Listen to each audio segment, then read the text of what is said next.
وعلى آل إبراهيم إنك حميد مجيد অশ্রুসিক্ত নয়নে শেষ বিদায় জানালেন তারাবর হাজারো মানুষ।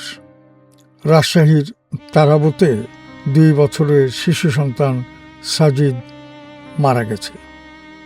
শুক্রবার সকাল 10:30টায় নেকড়ি কবরস্থানের সামনে ফাঁকা মাঠে জানাজা শেষে তাকে দাফন করা হয়।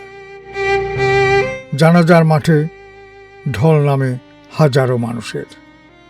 সকাল থেকেই গ্রামের বৃদ্ধ থেকে শুরু করে স্কুল পড়ুয়া ছেলেরা যোগ দেয় অশ্রুসজল চোখে জানাজায়। জানাজা শেষে সাজিদের ছোট্ট কফিনটা যখন কবরের দিকে নেওয়া হলো, তখন বাতাস যেন থেমে গেল। শুধু শোনা যাচ্ছিল কান্নার শব্দ। কান্না করছেন স্বজনেরা।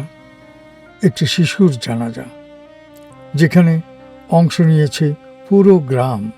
এমন দৃশ্য কেউ কখনো দেখেনি আগে। রাজশাহী সংবাদদাতা আজিজুল ইসলামের পাঠানো ভিডিও ও তথ্যচিত্রে ডেস্ক রিপোর্ট।